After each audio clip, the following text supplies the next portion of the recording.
Okay, here we go. Cat in the way. Once again, co-catster, Momo the cat. Okay, get out of the way, Momo. All right, we're back one more time. Again, for laying it down with Big D. I'm your host, Big D, and today we're joined by the first org owner of the Counter-Strike scene. So we're really branching out here, really spreading our wings high at laying it down with Big D. I got God dang it! You just corrected me on the name. It's Shilen. It's Shilen King Patel. Did I get it right? Yeah, you got it. You got it. Okay. What up, King? How are we doing today? Doing good. How are you? Oh, I'm living the dream, baby. We're laying it down.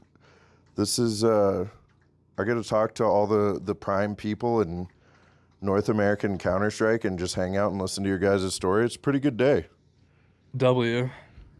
Yeah, I'm trying my best here to lay down myself. Yeah, good luck with that. You've got I will tell you, we both know Tony. You're pretty close with Tony as well, and Yeah. Tony really got into it when we recorded earlier today. So he was the first person to do it. But the main thing is, as long as you're comfortable, and boy howdy, do you look like you are I'm comfortable. You just got home from work, no? Yeah. What do you do for work? I work in construction and development. Oh, that's That's my corporate job. That's what pays the bills. Yeah, that's what funds North American Counter-Strike. Yeah. So I didn't really go into all your titles. I just said you're an org owner, but you also do production and direction and technical direction for Fragadelphia and other broadcasts. If I'm not mistaken, I believe you work with LCA. Not yet. I'm trying to work on doing it for, well, right now it's only for Frag, but I wanna get involved with others. Um I'm gonna be working with Crossfire. I don't know if you heard about that tournament or not. Yeah, the Big and Tall Yeah. Mat tournament and Yep. Amped Esports crossover. Well, Amped is doing its own tournament Oh, through that's right. Crossfire. Yeah, but Crossfire itself is also another tournament. Yeah, it's exciting to see the expansion. And then you own the Tsunami, correct? Yep. Yeah. Right, right up there. And is Tsunami been the Tsunami's not the first org that you worked with or for. What's kind of the history of your org experience? Okay. So I started playing Counter-Strike competitively back in 2018. And then about a year in is when I joined another organization, who's not really around anymore. But after that, or like towards the end of it, I realized that I could do the things that they were doing, like the org owners at the time, and I was like, the things that they're doing is something I could easily do. And so so I started Tsunami in 2019, I think 2020 maybe. Um, and so that was when I was still back in college. So I wasn't really putting too much money into it. Um, I still had a job while I was in college, and so I just put whatever I could into it. But at the time, I was just, I was still playing, and so sorry if I've been a little sick, and so if my voice, it goes away, that's why. And he Um, pushed through to be on laying it down. What a trooper. yes, yes, Thank you. yeah, of course. I But hope you feel better soon. thank you, thank you. I'm feeling better than I was yesterday. We were supposed to do this yesterday, but I felt terrible Not yesterday, feeling but it. definitely feel way better today. Good. Um, but I was still playing at the start of when I first made Tsunami or created Tsunami, and so I think I played for about 2 or 3 seasons. I think that sounds about right. And then um I realized, like, I got the players that were on my team, I realized could go to a much higher level than what I was able to provide. And so I kind of stepped away, brought in an IGL that I forgot who it was. Uh the history of my memory is just so bad. Um but I brought in an IGL. It might have been Ink at the time. It It could have was been. either Ink or That seems like the right timing because Ink was just on the show talking about starting out with Tsunami originally. um, it's either Ink or it was someone. No, no, no. It wasn't Ink. It was someone else. And then it did the IGL experiment for him. He wasn't on IGL, and so that experiment didn't work out. And so, like, after another season, that's when Ink came in. Because I had an IM roster, and then I had 2 open rosters, and then Ink was on one of the open rosters, and then what happened was the IM roster, we made some substitutions. We swapped players. We swapped 2 players that were on the IM team with 2 players that were on the open team, which was Ink and one other guy, with 2 people on the IM team, and then we swapped them. And then yeah, that's when Ink like became the IGL. And so yeah, I think I think my memory is at a good point now. I have to like go back through ESCA and figure out the history, but oh, the roster that was before Ink was a roster of all time. I'll Oh, tell you was it that. A roster of all time. a roster of And all time? a roster of all time. The players that were on the team and the people who know the lore behind it would understand. It's not really public information, and it's not going to be public information. But that was a heck of a time. But so after that is it was Ink, it was Primal. Then on the roster we had a guy named Anti Ace who had been with me from when I was like playing way back on like that first org that I was talking about. And then there was a guy named ASAP. And then a guy named Wild who was on that roster as well. Um, at this point, they're all like main or higher, I think, for the most part. And then, but obviously, none of those players play with each other anymore. Um, so after that roster, um, I picked up a main roster, who was called. I picked them up from an org who dropped them called Eros. So they got dropped by Eros, and I picked them up. I had heard a lot of good things about them. I still talk to 1 or 2 of them every once in a while. But that was the roster of Twitchy, Moose Man, Lion, uh, fuck, who was it? Jellin, and then we had Rise as the opper. And so yeah, that 5, I had them for a while. I even um brought them to a boot camp at like a LAN center. I brought them all to one place, hosted them, and then there was a like a week period where they just boot camped, played like 8 hours a day, and it was really good for their improvement.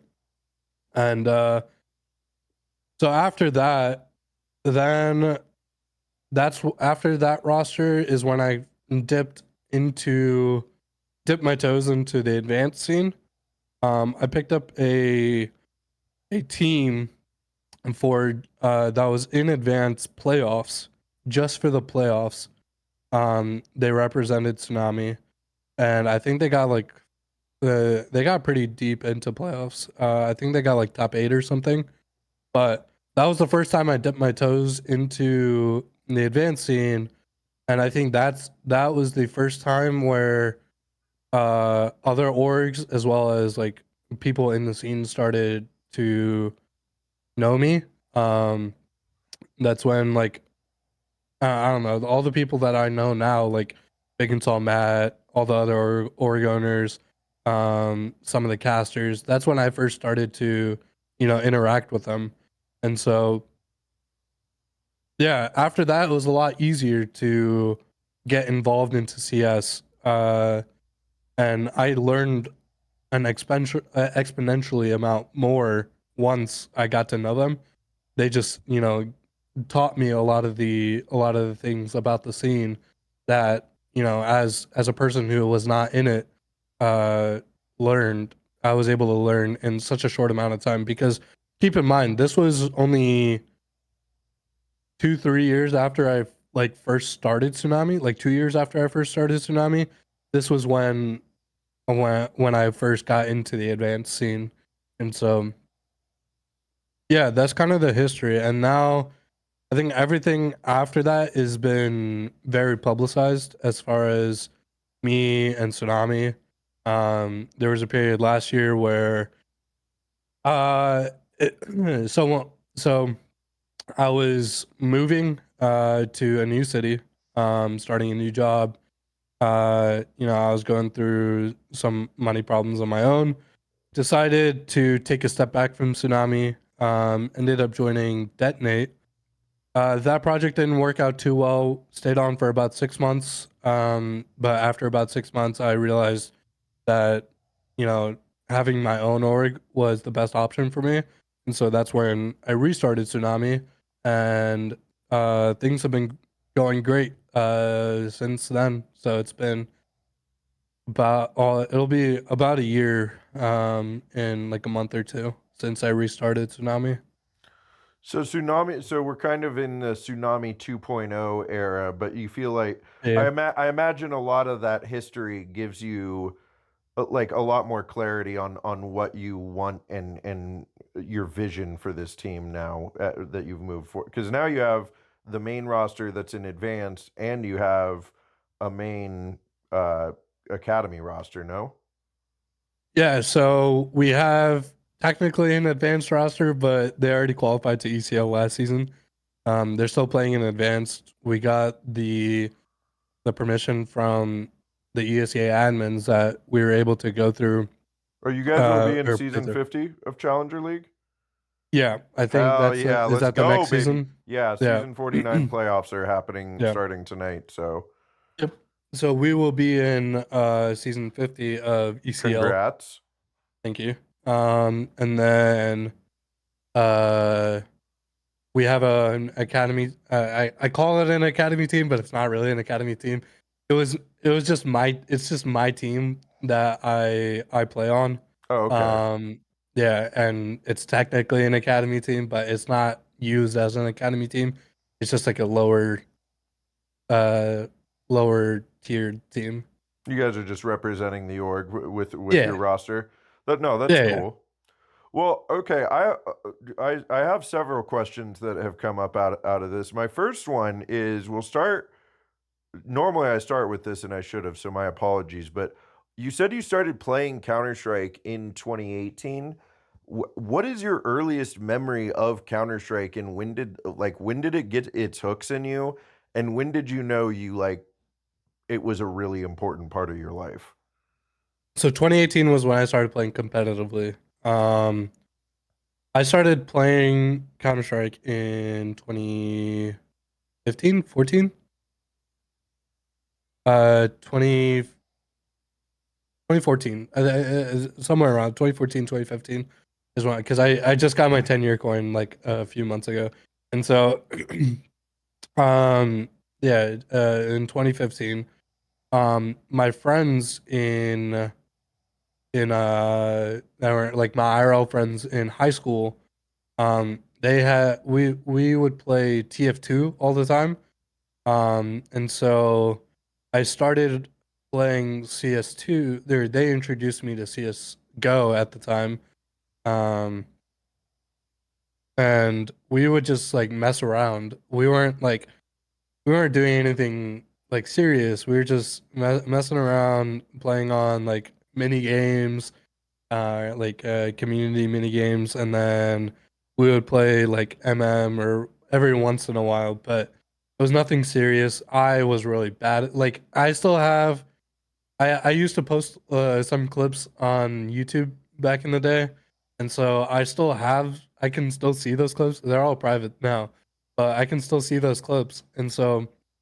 I was really bad at the time, and yeah, we don't talk about those days anymore. But when I got my first PC, because I was still on a Mac at that time, and so I got Ew. my first, yeah, I was, that was my first laptop that I had. It was like a really old, it was like an older MacBook that I had, or that my family had that got passed down to me, and so. That was my laptop that I played on, and then I got my first computer in 2018 as a graduation gift. And so when I got my computer is when I was really able to start playing more and more. I always loved CS and just the aspect of it. But what really hooked me into CS was the um it's a strategy behind it. Like the strategic aspect of Counter Strike is what hooked me into playing more and more. How there are a million different ways you can play. I don't want to say a million, but there are so Why many not? ways. Say a million. Yeah, Let's go with yeah. a billion. Infinite ways. Infinite Oh, ways. there's an infinite ways around can be played out, and but it all comes down like you can there's an infinite ways to play it, but it still can break down into like, oh, if this person is doing this, then you still can assume or have a good reaction to what they're doing. And there's just like I love the the yeah, it's just a strategy behind it that kind of pulled me in. And then once I so when I first started playing, I wasn't an IGL at the time. Um I was just like a rifler, dabbled into opping for a little bit, joined my first team as an opper. And then like after the first 3 games, we went 0-3. And then um the guy who was IGLing at the time, he wasn't an IGL either. He was kind of thrown into it. And so I had asked him if he was cool with me IGLing. And he was like, "Yeah, as long as you don't like if you don't want if you're gonna IGL, then you can't op." I was like, "All right, I'm cool with it." Um, and so after that, we won like the next 5 games, I think, with me IGLing. And so after that was kind of when like, oh yeah, I'm meant to do this. And so um, that's kind of where I started IGLing, and I've loved it ever since. Um, I don't I don't think I could play. I lie that I could definitely play under another IGL. It would just be very hard for me to do so, but I could definitely do it. But having the control as an IGL is just I like the aspect of being able to decide as a team what we're going to be doing. You know, I can. I also like the idea of teaching players. Um, that's what I've come to realize is I think I've over the course of my career I've taught probably about 30 different players in the game of Counter Strike, or at least what I could teach them. I've taught them like 30 different players what I could teach, and just that, and like seeing how where they are now, and like, the impact that I've had on them, whether it's a small or whether it's big, for me that's satisfactory. Like I love that feeling of being able to help someone get to where they are at now.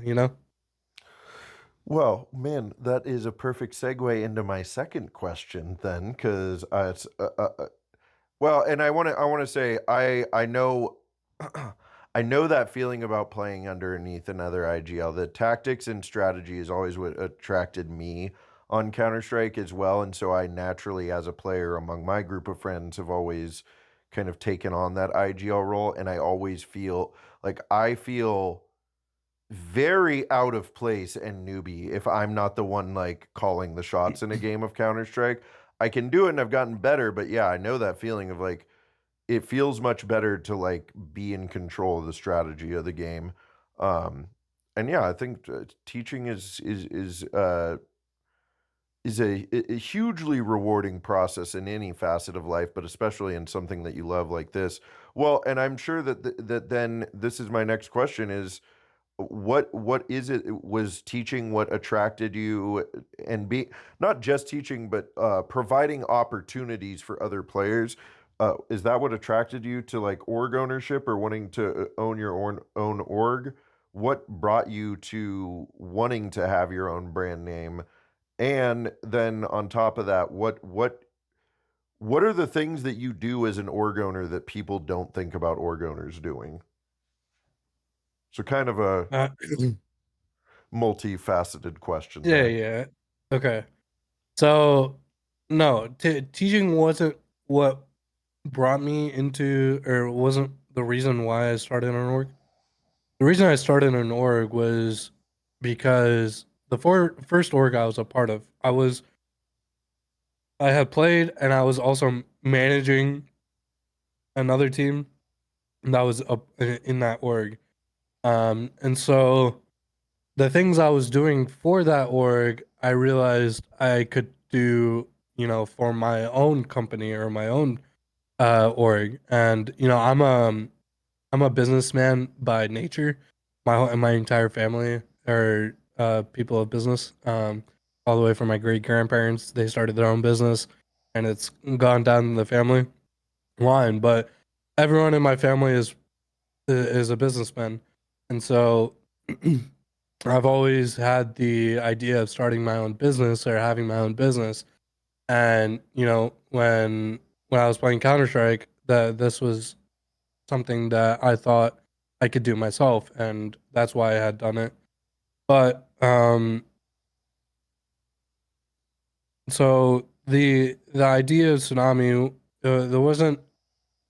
I wasn't trying to do anything special with it. I wasn't trying to get it to the point where it is now. Like from when I first started it, I was just trying to play as a team, like under my own team, and or under my own org name, and it just as time went on, it just got better and better, and like I picked up a better team. I picked up another better a better team after that, and so it just kept growing and growing.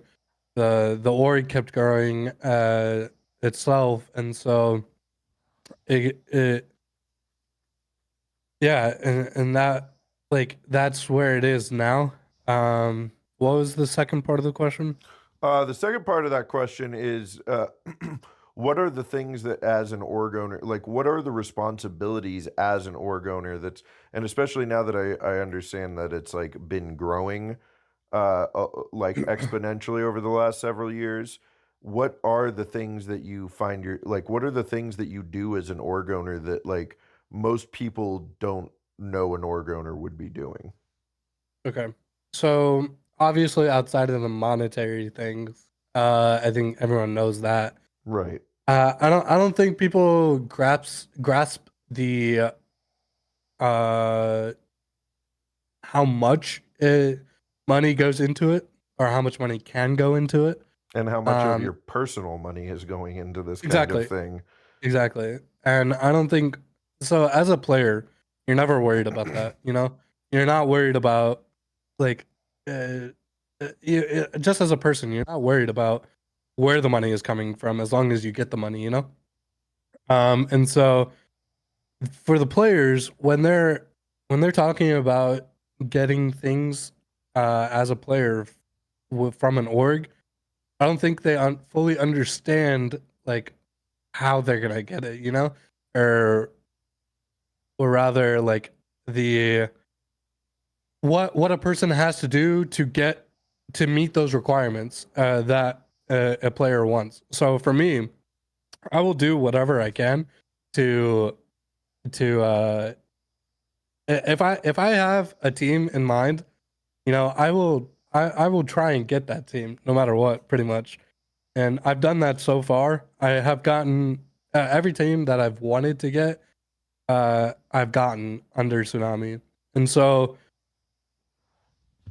players. It's so outside of monetary things, it's mainly time that goes into it. There's you have to worry about branding. You have to worry about socials.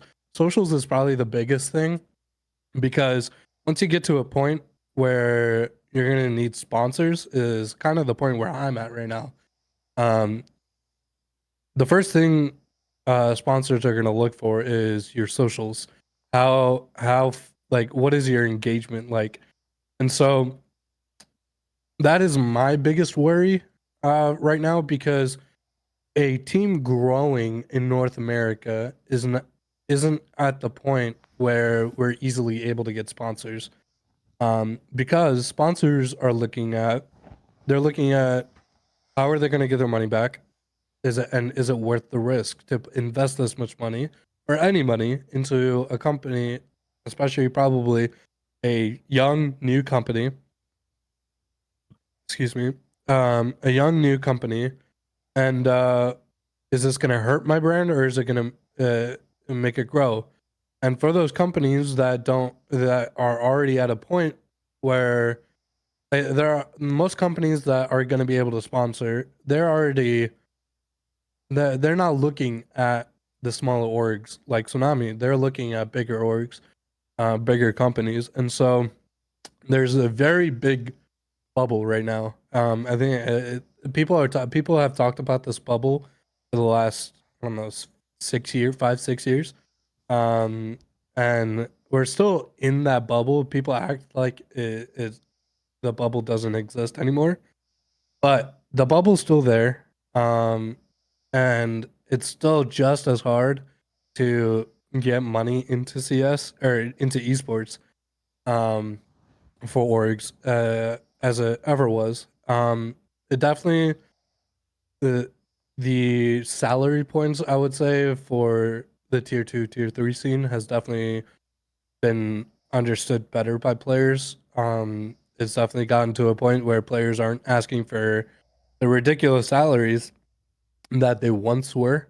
Especially in ECL, I think there was a point where there was so many unorged teams because they were just asking for like ridiculous salaries, like the salaries that if I told you, you wouldn't like fathom. And so it's finally gotten to a point where we're getting back into a little bit of the normalcy of of players asking for a salary point, but uh, and to that point, I mean, this is the most orged teams in ECL since like after a long. I'm pretty sure like since like NA Pro League was a thing, and so that in itself is a really big feat. And so yeah.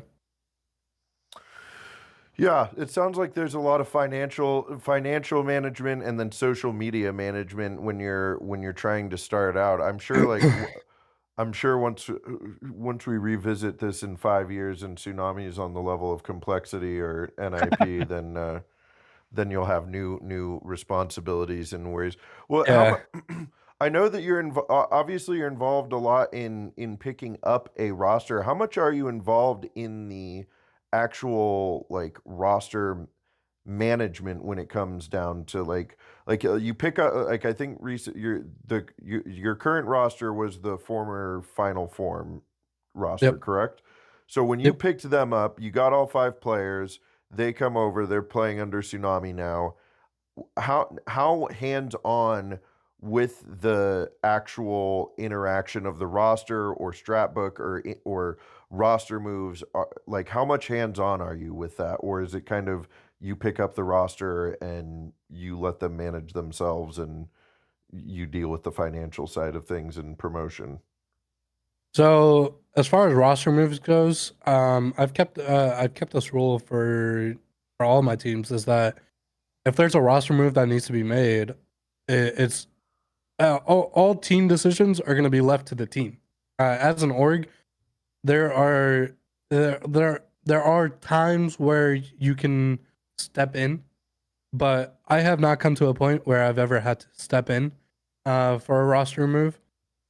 But there are going to be there was a roster move we had made last season. And basically what happened was the team told me, hey, we're thinking about, dropping this player for another player. And so I was like, okay, let's talk. Let's see what the solution, like, if there's a solution to keeping the player on, or if it has come to a point where the roster move is needed. And so um, that's kind of the point where I step in is kind of more as like a mediator, is like that um, the devil's advocate of whatever point they're trying to make, just to reiterate, just to make sure that whatever they decide to do isn't made in like made just in the moment, it's actually thought about, it's processed, and all the steps behind it are going through, and so once once I get the idea that okay, they've thought about it, all the steps are there, that's when I can, go forward and put the move into action. But as an org owner, I try to be as hands on as I can, or as a team will let me. I try not to overbear or show like the power that I have on the team or anything like that. Um, the team is there. It's gonna perform with or without me. Is the thing, and so I just do what I can to help them. As an org, that's the main goal. Is you're doing whatever you can to help them get better. And to this point, I think I've done that, and I hope that I've done that, and that's all that I can ask for, or for myself. Yeah, and I never hear about any king drama, so no drama, no news is good news. I think in the space I sometimes, right? You will never ever hear here. I that is my biggest thing is that I hate drama. I will never be involved in drama.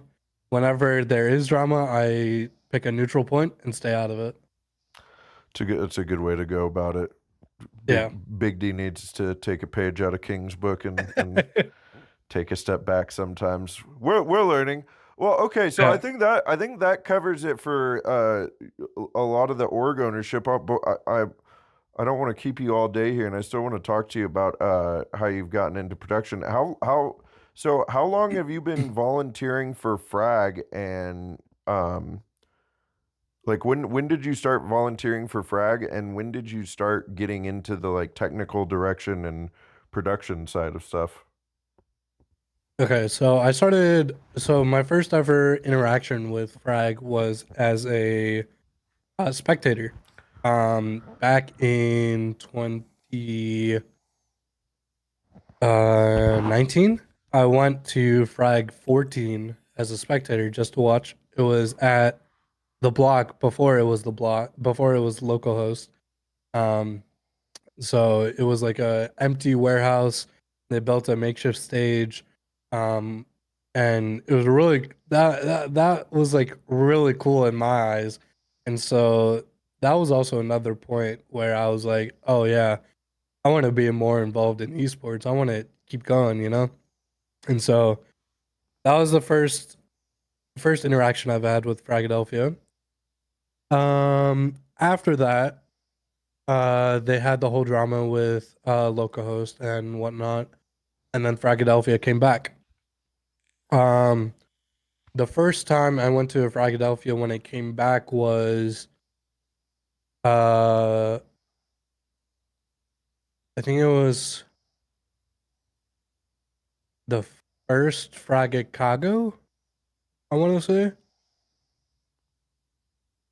That Would that have sounds been about 2 years right. ago? Yeah, 23? I think so. Yeah, I think that sounds about right. I have all the badges here. Let's see. Uh, that's Fragacago 2. Uh, yeah, I think it was the first Fragacago that I first went. That was the return. Um, I went as an org owner to, and I sent an advanced team to that LAN. And so yeah, that was very fun. Or was there a Frag tap for that? I have to. Hold on. You know I more told you than I do, I feel like. yeah, my memory is terrible. Hold on. For there's one thing we're Oh, learning here on Laying It Down with Big D starring King, it's that his memory is god awful. oh yeah, terrible. Okay, so yeah, okay, so it was Chicago was the first one that I went to. Okay, so that was the first tournament I think that Philadelphia restarted after. Yeah, that was maybe the first tournament. That was like when it came back. Okay, so yeah, Frag Chicago 2023. I went there as an Oregoner, sent my team there. And then after that, there was the Philadelphia CS Do LAN, which was the first tap. That was the first time they were at tap, and for that, I was there as I was also there as a co-organizer. That was when I went with Detonate, I think. Yeah, that was okay. So Fragacago, then we had Philadelphia CS2, which was the first time at tap. I went there as with Detonate at the time, and then so that's two down. And then after that was Fragacago, the second Fragacago. Yeah. So Fragacago, two. I went there as a volunteer. That was the first time I went as a volunteer. What'd you do? I went. What'd you do there? Yeah. So I went there and I did a little bit of casting and I did a little bit of production. I did a bit of both. Oh, I also played at that one. Oh shit. Yeah, yeah. I also played. Oh, yeah, yeah, yeah. That was the one I played at. Uh, um, it was. I was trying to get some land XP because my team was planning on going to the next Philadelphia. And so I wanted to get some land XP, and I joined a team that needed one. They had a player drop out, and so I was like, all right, I'm down. And so I played at that one. We got knocked out in groups. Then on the then after I got knocked out, I went and helped. Did a little bit of casting. Did a little bit of observing. Learned a little bit more about production. Um, After that, we have Frag X Tap 2. For that one, I believe I also did a little bit of casting for that. Yeah, okay. So that was the one where I co-sent Fisher.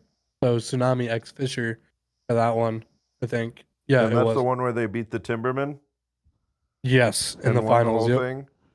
Yep, yep. So I sent them together. So for that one, I couldn't be as involved or observing in production as I wanted to be. I did, I think, a couple games of casting um, on the first day or two. Um, and so, yeah. Then I got more involved. Like, I wanted to get more involved. I had talking to, so I had known Chespuff, who is the main director and producer for Fragadelphia. Um, I've known him since before I kind of started, before I even Tsunami, I think. Back when I was just like playing around, messing around. I had known him through different people. And so yeah, and so I had made the connection there. And I wanted to get more involved. And so the next Fragadelphia that was supposed to happen was Frag 18. And so there is when I was fully into only volunteering and only production. And so for that one was the first event that I had done where I only did production was Frag 18 in Kansas City. So it's pretty recent that you've been doing like just full-fledged production stuff. Yeah, This Vegas you did, was that the second time?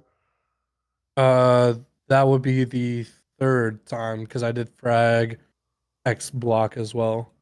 So the last three events I've gone to was Frag Level Up, Frag Block, and Frag 18. Damn. Yeah. Well, and what are I mean, from a caster's standpoint, okay, this is a caster's standpoint. Sure.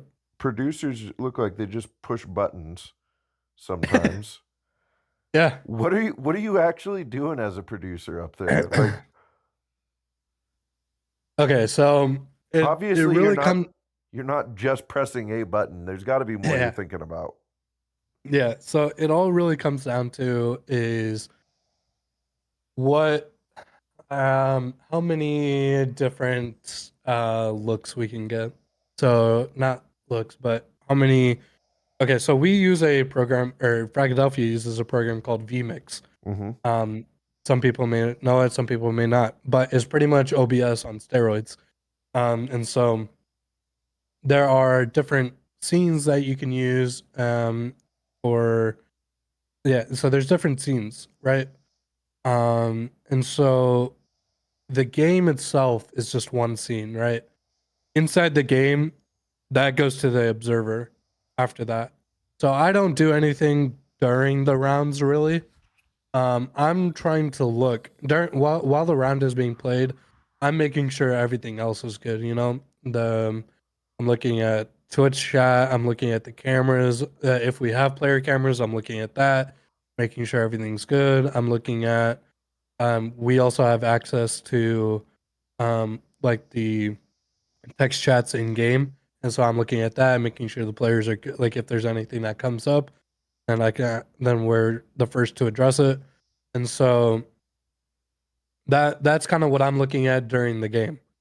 Um, and then as like I'm also trying to watch and see who's making big plays, what's happening during the rounds, what the casters are talking about, so that whenever there is a point where I can show player cams, I can or if there's something else that I can show that isn't a part of the game, then I can switch to that, and it's better for the viewer to watch. And so sometimes you'll see there'll be a picture in picture where it shows one player's face cam, or yeah, one player's face cam, so that we understand the emotion that is coming from the player in such a moment. And so what I'm trying to do is connect the viewer to the stream, like more and more, you know. I'm trying to make sure that the the viewers are fully grasped into like into the stream. Okay. So a caster, an observer is sitting and watching the game and trying to highlight all of the best action of the game. a caster is trying to bring the emotional storytelling of the entire game itself, but the producer is trying to bring the actual full production from start to finish, outside of the game included, as like a connected emotional storytelling experience for the viewer as well.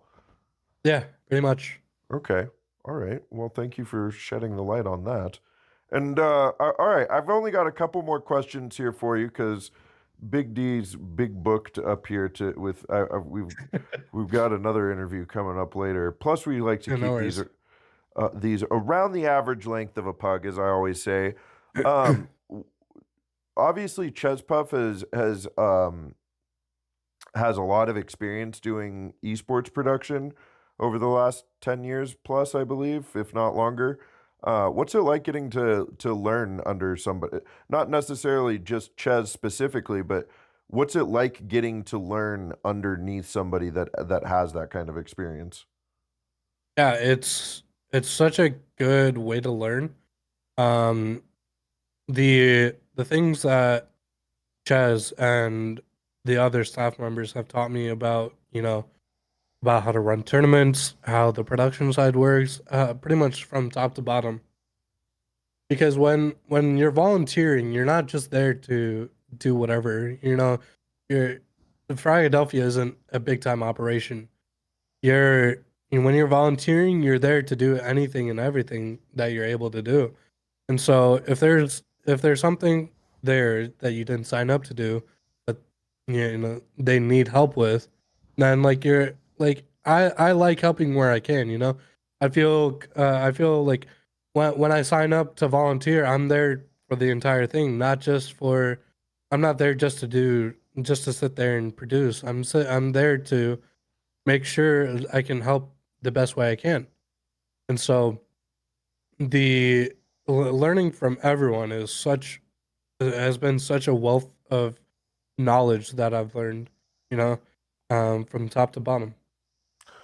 Yeah, I that's the same way I feel getting to be around those events and just soaking up all the knowledge. And yeah, the vibe there, I think it's a good vibe to instill in everybody of like, hey, be flexible and be versatile and what your scope of support is at these events, because when you are at the big event someday, it's very likely to be the same. Maybe you get to work somewhere where it's very, very like you have a lot of downtime because everybody has a specific job. But I think for the most part, it's all hands on deck all the time. So I think that's a great thing to instill. All right, King. Well, this has been real and this has been fun. And I would even deign to say it's been real fun.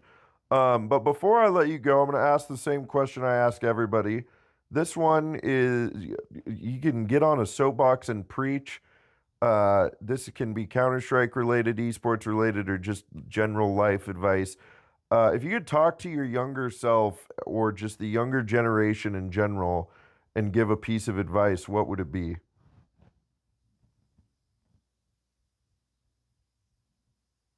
Uh, cool. Okay, for